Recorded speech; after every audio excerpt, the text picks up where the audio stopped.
तो ABP news के online platform पर हाजिर हूं मैं रुमाना इसार खान, और आप देख सकते हैं मेरे साथ इस वक्त सी वोटर के प्रमुख यशवंत देशमुख मौजूद हैं। यशवंत जी, बहुत बहुत स्वागत आपका एबीपी न्यूज के सोशल मीडिया प्लेटफॉर्म्स पर।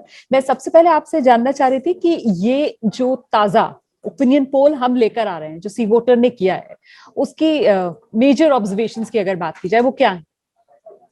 देखिए, हम लोगों का जो ट्रैकर पोल है एबीपी न्यूज और सी वोटर का, ये वैसे तो साल भर चलता रहता है सारे राज्यों में, लेकिन चुनाव के दौरान हम लोग तकरीबन 6 महीने पहले रोज ही पूछना शुरू कर देते हैं। और उससे एक अंदाजा हम लोग को ये लगता है कि जो हवा बह रही है या जो मुद्दे हैं, वो ऐसा तो नहीं है कि कई बार हम केवल एक ओपिनियन पोल हमारे जब करते हैं तो कई बार होता है कि कहीं उसमें कुछ गलत तो नहीं आ गया। गलत मतलब कि उस समय की कोई बात बहुत बढ़ चढ़ के आ गई हो जो वास्तव में उतनी ज्यादा महत्वपूर्ण ना हो।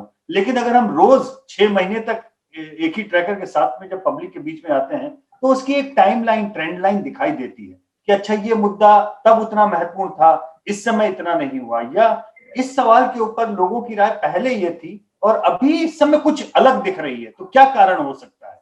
तो कुछ ना कुछ घटनाएं खासतौर पे कैंपेन में और चुनावी सरगर्मियों में ऐसी होती रहती हैं जिससे कि जनता का नजरिया, जनता का रुख, जनता की प्रतिक्रिया ये लगातार उसमें डायनामिक तरीके से बदलती रहती है। और खासतौर पे जब आप चुनाव के पास पहुंचते हैं तो बहुत सारी चीजें एक साथ होने लगती हैं। तो कई बार एक जिसे कहते हैं ना कि उसमें इतने मसाले पड़ जाते हैं कि ये अंदाजा लगाना मुश्किल हो जाता है कि ये जो स्वाद आ रहा है ये दरअसल किस मसाले का आ रहा है।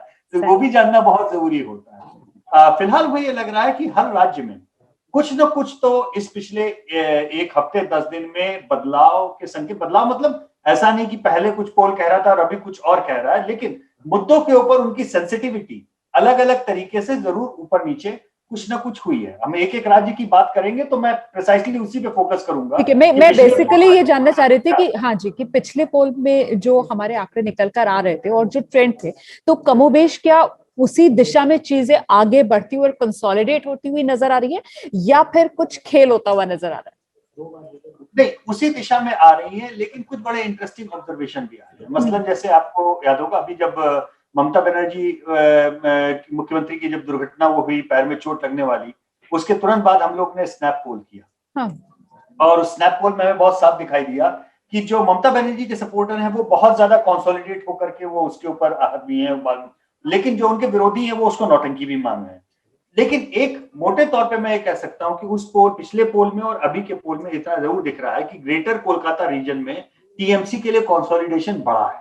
इसका मतलब यह है कि कहीं ना कहीं ममता बनर्जी का सहानुभूति का कार्ड ग्रेटर कोलकाता रीजन में उनके लिए काम कर रहा है। लेकिन दूसरी तरफ ग्रेटर कोलकाता के बाहर वाले रीजन में बीजेपी का भी वोट शेयर हमको बढ़ता हुआ दिख रहा है। इसका मतलब यह है दो चीजें, या तो इस घटना के ऊपर रिएक्शन और काउंटर रिएक्शन है, या फिर पिछले ओपिनियन पोल के समय आईएसएफ का जो अलायंस वो डिक्लेयर ही हुआ था, अब उसका हमें एक तरह से थोड़ा सा अंदाजा ये लगने लगा है कि आईएसएफ के अलायंस के चलते क्या ऐसा है कि लेफ्ट और कांग्रेस के कुछ हिंदू मतदाता उस अलायंस के चलते उसको छोड़ करके वो शायद बीजेपी की। तो ये एक अंतर दिख रहा है। एक और इंटरेस्टिंग बात होगी, तो आपको याद होगा कि हम लोग एक सवाल वोट शेयर के अलावा हमेशा पूछते हैं जनता से, जिसमें हमारे रेस्पोंडेंट या पब्लिक जो है वो सिफोलॉजिस्ट बन जाती है। उसमें हम उनसे पूछते हैं कि आप किसी को भी वोट दें, कोई भी आपका नेता हो, इन सबको कोने बात रखिए, आप ये बताइए आपके हिसाब से चुनाव में जीत किसकी हो, कौन जीत रहा है। तो अभी तक पिछले 6 महीने से एक बड़ी विचित्र स्थिति थी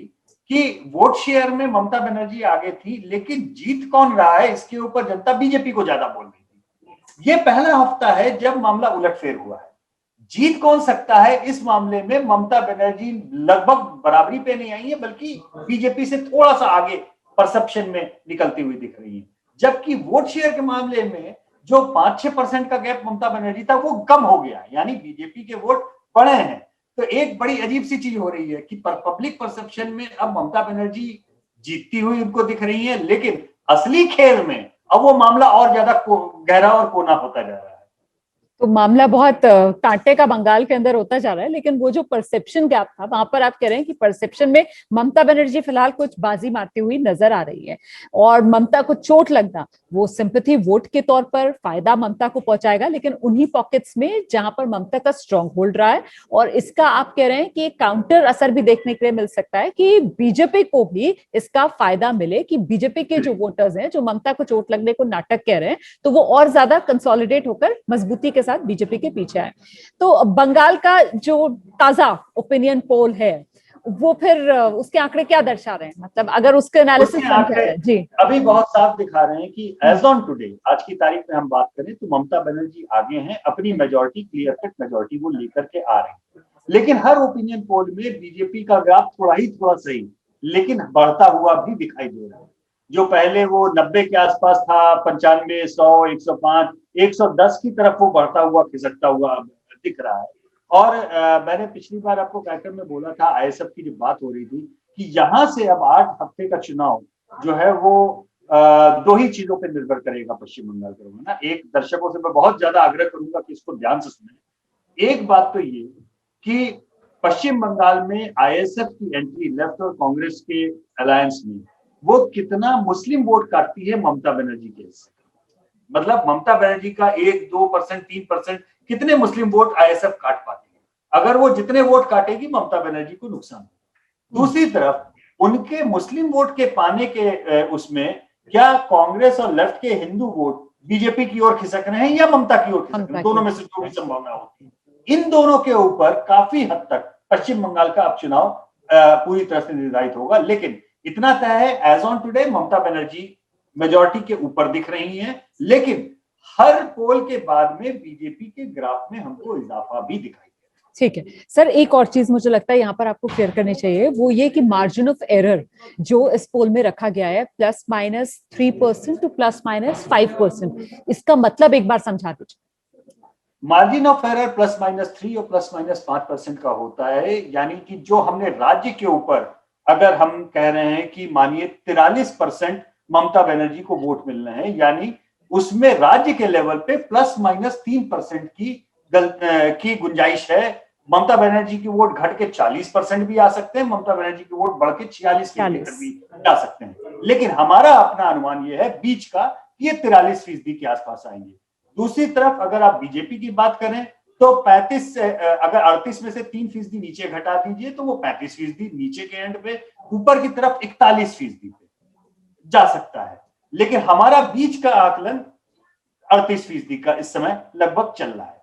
इसके अलावा हम मार्जिनल सीट्स की बात करते हैं। मार्जिनल सीट्स का मतलब यह है कि माना कि लगभग 79 सीटें पश्चिम बंगाल में अभी की तारीख में, आज की तारीख में ऐसी हैं जहां पे हमारा आकलन है कि हार जीत का अंतर ये 3% के स्विंग से नीचे होगा। अच्छा। यानी केवल 3% वोट का आकलन इन 89 सीटों में जो जीतने वाले को हारा हुआ, हारे वाले को जीता हुआ कर सकता है। दर्शकों को याद होगा कि बिहार के चुनाव में हमने 77 सीटें मार्जिनल बोली थी और उसमें से 36 सीटें हमने टाइट बोली थी कि जिसमें 1% का भी आकलन गड़बड़ा देगा, और ये वो वही 36 सीटें थी रुबाना, जो काउंटिंग वाले दिन बिहार में आपको याद होगा वो कभी इधर कभी उधर जो बढ़ रही थी। 36 सीटें अंत के 1 घंटे तक की जीती, वो वही 36 सीटें थी। ठीक उसी तरह से इस समय बंगाल में करीबन 45 सीटें ऐसी हैं जो बहुत ज्यादा क्लोज हैं। हालांकि अभी साथ में उम्मीदवार भी नहीं पूरी तरह से हुए हैं, बहुत सारे उसमें से उम्मीदवारों के चयन पे भी हो सकता है सीटें बढ़ जाएं, हो सकता है सीटें ये कम भी हो जाएं। लेकिन एज ऑन टुडे आप मान के चलिए, मोटे तौर पे राउंड फिगर में मैं बोलता हूं 80 सीटें आप मान लीजिए। 80 सीटें जो हैं वो तकरीबन ऐसी हैं जिनमें मोटा मोटा बंटवारा वो 40-30-10 का है, यानी 40 सीटों पे इस समय वो टीएमसी आगे है, 30 सीटों पे बीजेपी आगे है और 10 सीटों पे लेफ्ट और कांग्रेस आगे है। ये मैं मोटे तौर पे, ताकि दर्शकों को याद रहे, 80 सीटों का आंकड़ा दिमाग में रखिए, 80 में 40, 30 और 10। अब ये इतने टच एंड गो सीटें हैं कि वो 40 सीटों पे जो ममता बनर्जी आगे हैं वो 40 सीटें घट भी सकती हैं उनकी। बीजेपी की जो 30 सीटें हैं वो कम भी हो सकती हैं, बीजेपी की 40 भी बढ़ सकती है, ममता की 30 भी बढ़ सकती है। ये अगर टच एंड गो वाली सीटें एक तरफ जाएं, लेकिन ऐसा अमूमन होता नहीं। हमारे दर्शक जानते हैं जब हार जीत का आकलन ज्यादा होता है तो सामान्य तौर पर ऐसा नहीं होता कि मतलब कांटे की लड़ाई में तो जो हम बोल रहे हैं वैसे बटेगा, लेकिन अगर एक पार्टी एक तरफा कुछ ज्यादा वोट हासिल करने लगे तो ये मार्जिनल सीट्स एक तरफ चली जाए। ओके, ठीक है। तब वो सिंपल मेजोरिटी 2/3 में, दो तिहाई मेजोरिटी 3/4 में, वो जिसको कहते हैं कि हवा बहना ना, हवा चल जाए। हाँ हाँ, हवा बहना। हाँ। तो अभी पश्चिम बंगाल के चुनाव में मुझे हवा बहती नहीं दिख रही। ओके, मुझे बल्कि ये लग रहा है कि मामला कांटे का हो रहा है। हाँ। इसलिए ये 80 सीटें ये बहुत मायने रखेंगी, इनके ऊपर बहुत कांटे की लड़ाई है। तो इतना ज्यादा जब मामला मतलब बराबरी की एक तरीके से टक्कर है, कुछ भी हो सकता है, किसी भी तरफ पलड़ा झुक सकता है, ऐसे में अभी हम देख रहे हैं कि बीजेपी उसने पूरी ताकत झोंक दी है। प्रधानमंत्री नरेंद्र मोदी वो कैंपेन के लिए पहुंच रहे हैं, अच्छा रथ बीजेपी के चल रहे हैं, उधर ममता बनर्जी वो अपने व्हीलचेयर वाले रथ पर वो भी आ गई हैं चुनाव मैदान में। कांग्रेस के लेकिन जो बड़े नेता हैं, प्रियंका गांधी, राहुल गांधी, इनको अभी चुनाव मैदान में उतरना बाकी है। अगर ये बिग फेसेस कांग्रेस पार्टी के ये उतरेंगे, इनका आपको लगता है कि कुछ प्रभाव जो इस चुनाव में पड़ेगा? वो कुछ लाइनें हैं ना, कारवां गुजर गया गुबार देखते हैं वाले अंदाज में। अब आप फायर फाइटिंग में अगर आए भी तो कितनी तो आग बुझा पाएंगे आप, कितना आप बचा पाएंगे? देखिए, सबसे बड़ी बात यह है कि आप इस चुनाव में आपका स्टैंड क्या है, आप खड़े किस तरफ हैं? आप दीदी के खिलाफ अभियान चला रहे हैं या बीजेपी के खिलाफ चला रहे हैं? आप वहां पर अधीर रंजन चौधरी बीजेपी ममता बनर्जी के खिलाफ बयान देते हैं, यहाँ सेंट्रल में बीजेपी जो कांग्रेस के बड़े नेता हैं उनमें से कई सारे लोग ममता बनर्जी के लिए ट्वीट करते हैं, ममता दीदी आप स्वस्थ होइए, आप ठीक होंगी तभी बीजेपी को हराया जा सकेगा। ऐसे में आप अपने मतदाता को कहना क्या चाहते हैं कि हम किस चीज के लिए चुनाव लड़ रहे हैं? दूसरी चीज, आईएसएफ के साथ में अलायंस, ये एक बड़ा वाटरशेड मूवमेंट बंगाल की पॉलिटिक्स में है, क्योंकि लेफ्ट ने कभी कम्युनल पॉलिटिक्स पश्चिम बंगाल में नहीं की। इस बार उनका वो एंगल सामने आया। अब कांग्रेस के अंदर भी उसको लेकर के दिक्कत हो रही है। एआईयूडीएफ के साथ में आपने वहां अलायंस किया, ठीक कीजिए, आप आईएसएफ के साथ में अलायंस कर रहे हैं। तो ऐसे में आप ऐसा कैसे मान सकते हैं कि आप एक वोट बैंक की अपीजमेंट की अगर पॉलिटिक्स करें और दूसरा वोट बैंक उसके ऊपर रिएक्ट नहीं करे? ये संभव नहीं है। तो मुझे लगता है कि उनकी जो पूरी कोशिश है समहाउ लेफ्ट और कांग्रेस की, कि ममता बनर्जी 10-15 सीट कुछ कम पड़ जाए, उसके बाद में एक तरफ कांग्रेस और एक तरफ लेफ्ट इनकी बैसाखी लेकर के उन्हें सरकार चलानी पड़े, ताकि बैकडोर एंट्री उन्हें पावर में मिल जाए। पब्लिक, मुझे लगता है समहाउ माना कि when was the last time हमने एक जेन्युइनली हंग असेंबली देखी? अगर आप याद कीजिए, एक जम्मू कश्मीर की आप हंग असेंबली की बात करें, वो आप छोड़ दीजिए, या हरियाणा की एक विचित्र स्थिति की बात करें, यहाँ बीजेपी के वोट बड़े थे लेकिन बीजेपी सीटें ही नहीं जीत पाई थी और बाद में जेजेपी के साथ में जाना पड़ा। पब्लिक क्लियर मैंडेट देती है। अगर ममता बनर्जी को मैंडेट देगी तो क्लियर देगी, अगर बीजेपी को देगी तो क्लियर देगी। मुझे इस बात की संभावना बड़ी कम दिखती है कि पब्लिक कोई ऐसा फ्रैक्चर्ड मैंडेट दे जिसमें वो लेफ्ट और कांग्रेस के लिए एक एक्टिव रोल देखे। मुझे संभावना, हो सकता हो जाए, मैंडेट है, मतलब ट्रायंगुलर कंटेस्ट में कुछ भी हो सकता है, लेकिन जनता की इच्छा ऐसी कम से कम नहीं होगी। ठीक है, ऐसा मुझे ठीक है। अच्छा, ये किसानों वाला मुद्दा, क्योंकि अब बड़े किसान नेता राकेश टिकैत ये सब बंगाल के अंदर, और ये कह रहे हैं हम बीजेपी के खिलाफ प्रचार कर रहे हैं यहाँ पर किसानों के मुद्दे पर, इसका आपको लगता है कि असर होगा? ये कितना हद तक एक मुद्दा बन सकता है या नुकसान बीजेपी को पहुंचा सकता है? और सिर्फ नुकसान पहुंचाने की इसमें ताकत है या किसी को फायदा भी इससे मिल सकता है? मैं ये कह सकता हूं कि टिकैत साहब का उतना ही प्रभाव पश्चिम बंगाल के चुनाव में होगा जितना स्टालिन साहब पश्चिम बंगाल में चुनाव प्रचार करेंगे तो उतना होगा, या ममता बनर्जी तमिलनाडु में प्रचार करेंगी तो उनका। ठीक है, इससे ज्यादा मैं क्या कहूँ। ठीक है, हर एक का अपना एक योगदान होता है, हर एक का अपना एक कैंपेन का तरीका होता है, लेकिन पश्चिम बंगाल की एग्रेरियन स्थिति वो बाकी जगहों से बहुत अलग है। पश्चिमी उत्तर प्रदेश से तो जमीन आसमान का उसमें अंतर है। और वहां पे जो ऑपरेशन बरगा के तहत जो जमींदारी कानून के तहत बाद में जो जमीन का एलोकेशन हुआ था, लेफ्ट ने 30 साल उसके आधार पे राज किया जी।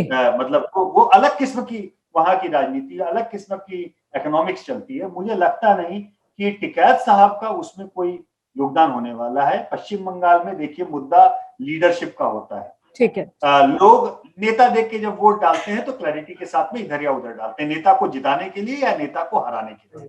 मोदी के, जब वोटर मोदी को लोकसभा में वोट डालते हैं तो वो क्या कैंडिडेट देखते हैं क्या? नहीं देखते।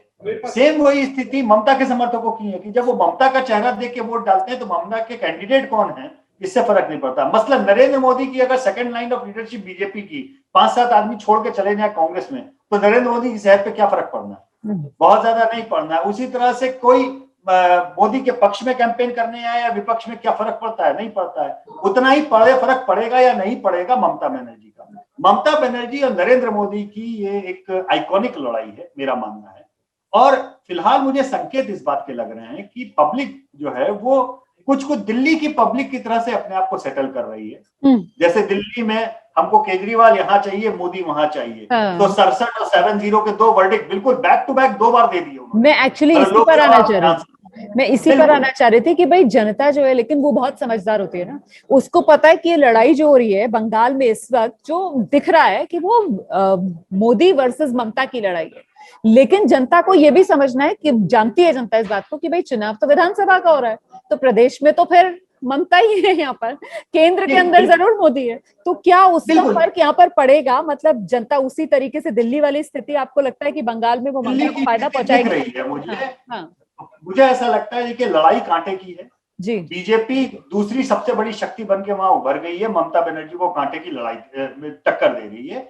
बीजेपी के पास में चेहरे का अभाव जो था, उसके भी वैक्यूम को उनके अपने ही लीडर ने भरा, इंपोर्टेड नेताओं ने नहीं भरा। अगर ममता बनर्जी के बाद में ओपिनियन पोल में दूसरा नाम जो आप सबसे बड़ा दिलीप घोष, तो वो उनके आरएसएस के निकले हुए लीडर है। इनको आज से 5 साल पहले कोई जानता भी नहीं था, लेकिन वो रिपोर्टेड नेताओं को उनका कार्यकर्ता बहुत ज्यादा नहीं पूछ रहा है जी। अब यहाँ पे क्लैरिटी इस बात की है, अगर ममता बनर्जी ये चुनाव जीत भी जाती है तो एक एज ए सिफोलॉजिस्ट, चाहे तो आज हमारे दर्शक इस बात को लिख लें, क्योंकि आज से 2-3 साल बाद हम इस पर दोबारा चर्चा करेंगे। इसकी इबारत बहुत साफ दिख रही है कि लोकसभा चुनाव में 2024 में हो सकता है बीजेपी क्लीन स्वीप मारे पश्चिम बंगाल, चाहे वो सरकार अभी बना पाए या ना बना पाए, क्योंकि अगर ममता बनर्जी मुख्यमंत्री बन भी गई तो मेजर अपोजिशन वहां पर बीजेपी होगी, नंबर 1। नंबर दूसरी बात, 15 साल की इनकम्बेंसी ममता बनर्जी की होगी। नंबर तीसरी बात, जैसे अरविंद केजरीवाल को लोग दिल्ली के कहते हैं कि भाई तुम्हारा वहां पे काम क्या है केंद्र में, सेम वही बात ममता बनर्जी को पश्चिम बंगाल के वोटर बोलेंगे कि जब तुम्हारा जहां काम था वहां हमने वोट दिया तुमको, तुम्हारा केंद्र में काम क्या है। अनलेस कि ममता बनर्जी कांग्रेस और तीसरे मोर्चे के मिले जुले मंच की पूरी एक लोकसभा में प्रधानमंत्री की उम्मीदवार बन के निकले, तब बात दूसरी है। अदरवाइज लोग जैसे दिल्ली में हम देख रहे हैं, आप दिल्ली मॉडल अब धीमे धीमे आप पाएंगी कि उड़ीसा में हमने सबसे पहले देखा, उड़ीसा में स्प्लिट वोट क्लियर, दिल्ली में स्प्लिट वोट क्लियर, आपको बहुत सारे राज्यों में स्प्लिट वर्डिक्ट अब दिखने शुरू हो। तो आपने जो बात कही ना, वाकई में बहुत इंटरेस्टिंग बात है। मुझे लगता है कि कहीं ऐसा तो नहीं है कि बीजेपी इसी फैक्ट को समझ रही है और इसीलिए तमाम जो केंद्रीय नेता हैं उनकी पहुंच इस वक्त पश्चिम बंगाल में कि अभी से 2024 के लिए वो क्लीन स्वीप की जमीन तैयार की जा रही है। मेरा व्यक्तिगत रूप से मानना यह है कि ये बीजेपी के ऊपर वाले जो नेता हैं वो लंबी गोटी खेलने वाले, लंबी गोटी, सही कह रहे हैं। और मैं मानने को तैयार नहीं हूं कि ये विधानसभा चुनाव जीतने के लिए वो उतरे हैं। मेरा अपना मानना है कि ये बीजेपी 2024 की लोकसभा चुनाव की तैयारी, बिल्कुल वो भर पाए, वो 42 सीटें लोकसभा की पश्चिम बंगाल की, तो ये अभी से उसकी तैयारी की जा रही है। बहुत बढ़िया पॉइंट आपने बताया है, बिल्कुल बहुत ही बढ़िया पॉइंट, बहुत बढ़िया पॉइंट। मतलब मजा आ गया ये वाला एंगल जानकर। आगे बढ़ते हैं, थोड़ा सा असम की बात करते हैं। असम में क्या लग रहा है, क्या स्थिति है वहां? तो भाई वो मतलब मोदी जी चाय पर चर्चा और प्रियंका गांधी जो है वो चाय पत्ती तोड़ती हुई देखी थी हमने जी। असम का आप देखेंगे तो ओपिनियन पोल में ऐसा लगेगा वोट शेयर में जैसे लगभग बराबरी पे है, बहुत कांटे का मुकाबला है।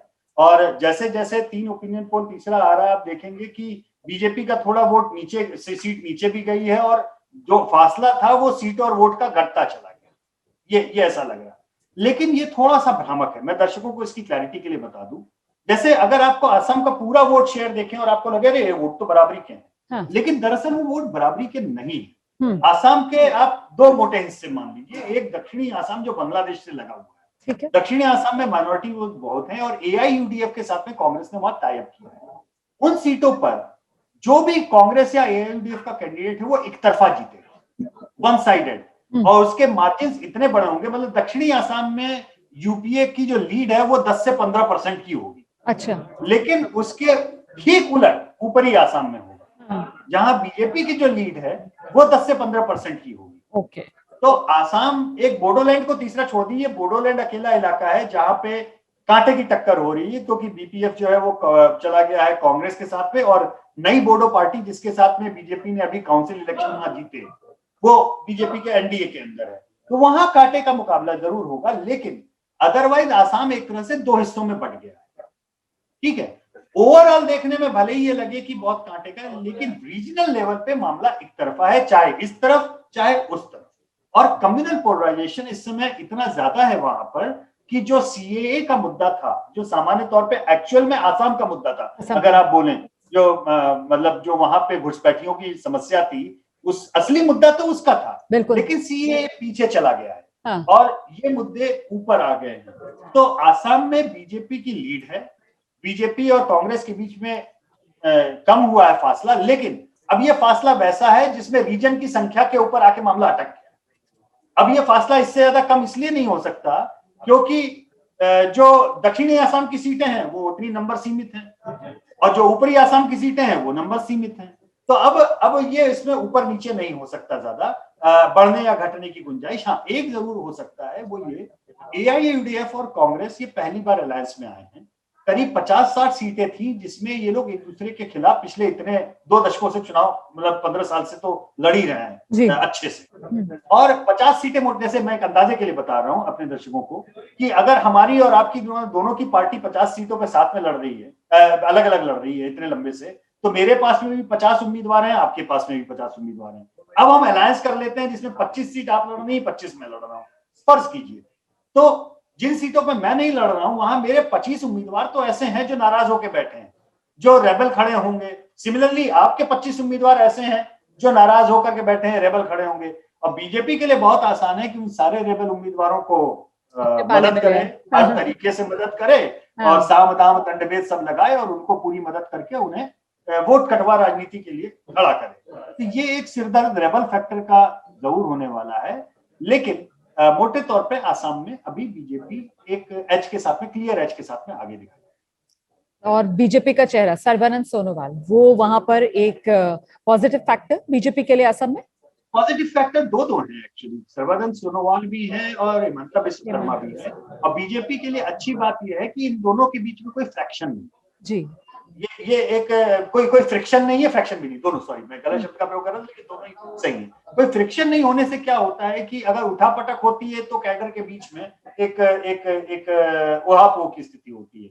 लेकिन हिमंता बिस्वा शर्मा भले ही बाद में मुख्यमंत्री बने, फिलहाल पब्लिक के लिए दोनों ही ठीक है। अगर सोनोवाल बनते हैं तो भी ठीक है, हिमंता बिस्वा शर्मा बनते हैं तो भी ठीक है। दोनों का मिला करके 50-60% की रेटिंग आती है उन दोनों की, और जो कि बीजेपी के लिए करीब 45% से 50% तक वोट पोल कराने के लिए पर्याप्त। ठीक है सर, दक्षिण भारत जरा लिए चलते हैं दर्शकों को। केरला की अगर बात की जाए तो वहां पर वो जो सत्ता की रोटी अलट पलट करता रहता था वोटर, इस बार की क्या स्थिति लग रही है केरला में? इस बार लग रहा है मामला रुक जाएगा। इस बार वो उलट पलट वाला, इस बार जरा करारी सिकने वाली है रोटी, एक तरह करारी सिकने वाली ऐसा लग रहा है। और एलडीएफ ऐसा लगता है कि शायद कोरोना के कारण एक ये अगर एलडीएफ जीतता है तो उसका आयरॉनिकली जो श्रेय होगा वो कोविड को दिया जाएगा। क्योंकि अगर कोविड नहीं होता और थोड़ा सा पब्लिक चीफ मिनिस्टर के अच्छे और कोविड के मैनेजमेंट को देख करके अप्रिशिएट नहीं करती, तो वो रूटीन पेंडुलम में जाता। क्योंकि 2019 में हमने देखा ही, बिल्कुल 2019 के लोकसभा चुनाव में कांग्रेस ने स्वीप किया केरल में, वो कंटिन्यू होता। अभी लेकिन ऐसा नहीं है, और मुख्यमंत्री की इमेज काफी बेहतर है। बल्कि और उन्होंने ये एक काम किया है कि जो केरला कांग्रेस मनी का मुख्य फ्रैक्शन था, जो क्रिश्चियन वोट के हिसाब से इंपॉर्टेंट था, वो उन्होंने लेफ्ट में शामिल कर लिया, लेफ्ट फ्रंट में। और उसके कारण अभी लोकल बॉडी इलेक्शन में भी उनको लाभ हुआ।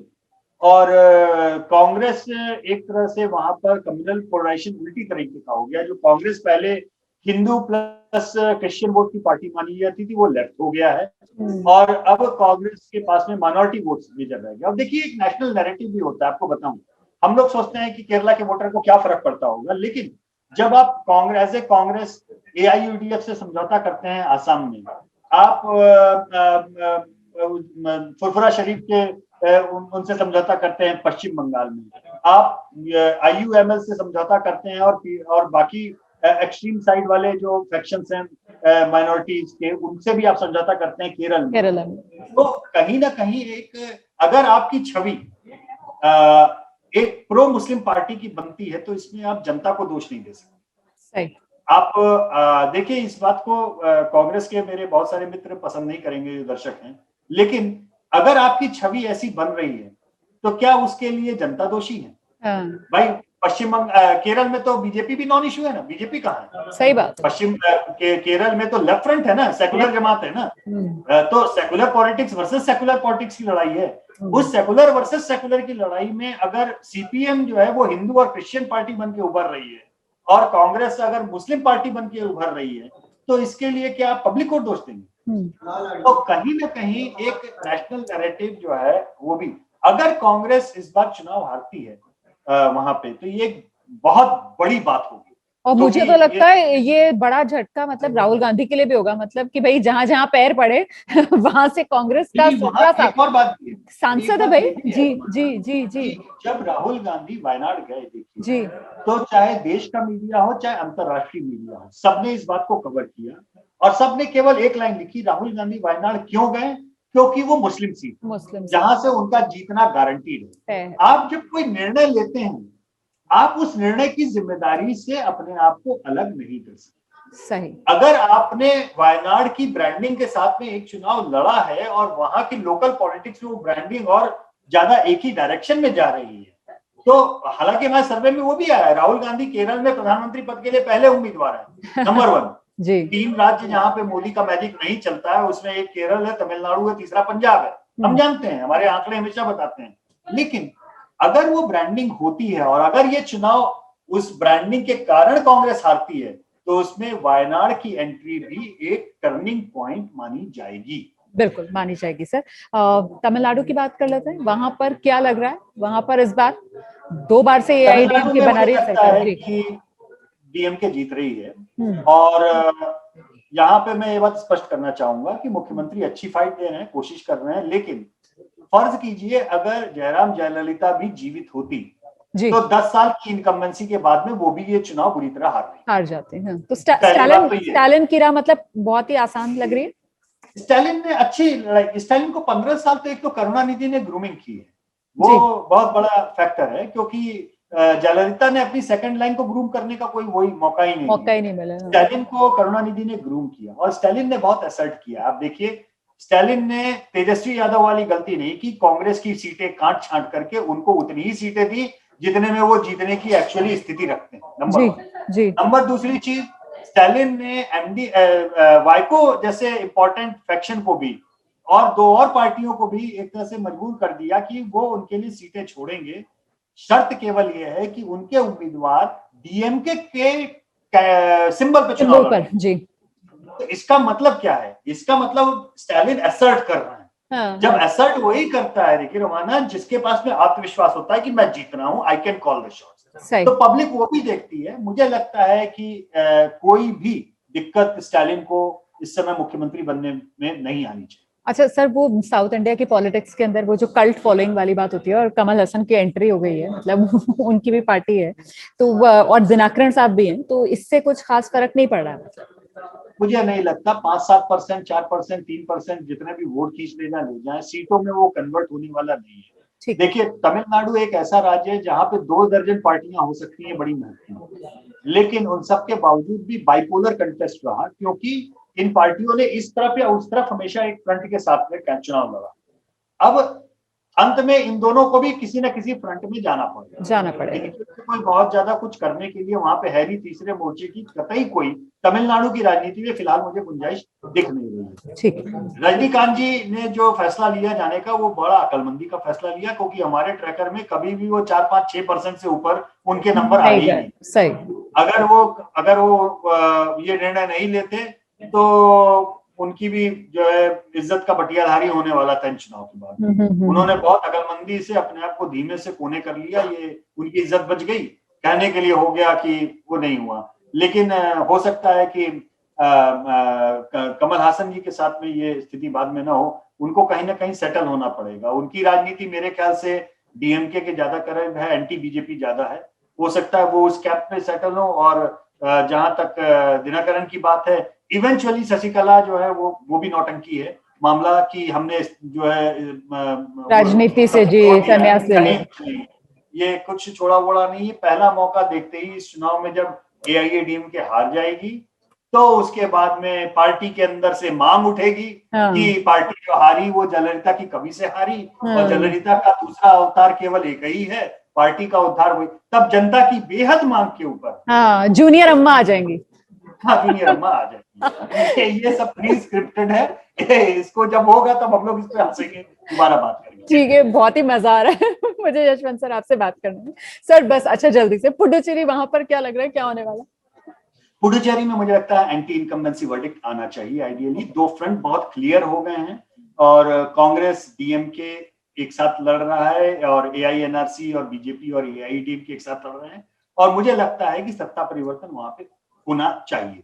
जो नंबर है वो ये दिखा रहे हैं। बहुत सारे दर्शक ऐसा मानते हैं ये कैसे संभव है, तमिलनाडु और पांडिचेरी एक जैसा करते हैं, लेकिन ऐसा नहीं करते।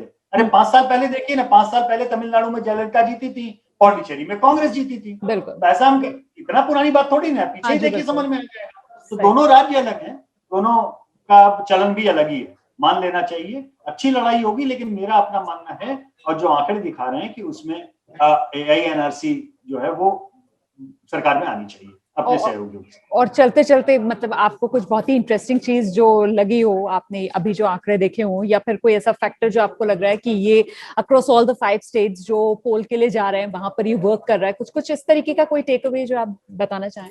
5 राज्यों में मुद्दा जो है, दरअसल आपको बताएं तो एक बेरोजगारी का मुद्दा, ये बहुत बड़ा, कहीं कम थोड़ा दूसरे नंबर पे, कहीं पहले नंबर पे है, बड़ा मुद्दा है। लेकिन इसके ऊपर जब लोग लिखते हैं, बोलते हैं, तो सोचते हैं कि बेरोजगारी का मुद्दा किसी एक के ऊपर काम करेगा, केंद्र में काम करेगा तो बीजेपी के खिलाफ करेगा, राज्य में करेगा तो सत्ताधारी। ऐसा होता नहीं, ऐसा होता नहीं। बेरोजगारी बड़ा मुद्दा। मुझे जो चीज लगती है कि शायद ये सभी नेताओं, पॉलिटिकल पार्टीज के लिए ये बात मानने की होनी चाहिए कि हम एक युवा देश हैं। युवा देश में अगर बहुत सारे अवसर बढ़ते हैं पढ़ाई के, पढ़ने के, आगे बढ़ने के, तो पढ़ाई करने और इन सब के बाद में रोजगार की भी जरूरत पड़ती है। रोजगार का मुद्दा सब तरफ बढ़ रहा है, निस्संदेह बढ़ रहा है। और पब्लिक स्प्लिट वोट देने के मूड में भी आ रही है कि राज्य में हमें कौन चाहिए और केंद्र में कौन चाहिए, इसके ऊपर पब्लिक का रुझान बहुत साफ है। तो बहुत सारे राज्य जो अभी आपको दिख रहे हैं वो लोकसभा में, जैसे आपको याद होगा कि हमने जब राज्यों के ट्रैकर करके बोला था कि बीजेपी राजस्थान, मध्य प्रदेश, छत्तीसगढ़ बुरी तरह हार रही है, जब हम ट्रैकर कर रहे थे, और हम तब भी बोल रहे थे और रोज हम दिखाते थे कि लेकिन जब इसी पब्लिक से हम लोकसभा का वोट शेयर पूछते हैं तो ये कुछ और बोल रहे हैं, बिल्कुल उल्टी दिशा में। बिल्कुल सही बात। जबकि पहले की एक फिलॉसफी हुआ करती थी जिसे हनीमून पीरियड कहते थे, जिसमें एक फलसफा था कि कोई राज्य सरकार में कोई जीतता राज्य का चुनाव तो 6 महीने तक उसका हनीमून पीरियड रहता है, यानी लोकसभा के चुनाव में वैसा ही नहीं था। स्प्लिट वोट बुरी पक्के से आ गया था। और तब भी मैंने बोला था कि ये ट्रैकर के आंकड़े दिखा रहे हैं कि 6 महीने बाद इन्हीं 3 राज्यों में जहां बीजेपी हार रही है, बीजेपी क्लीन स्वीप करेगी। और देखिए हुआ क्या, 25-0, 27-2, 11-0।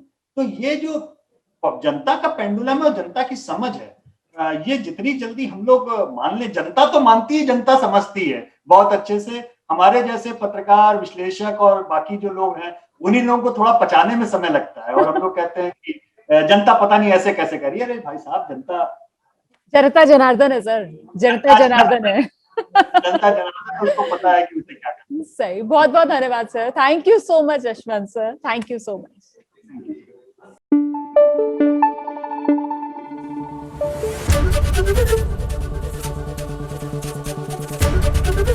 एबीपी न्यूज आपको रखे आगे।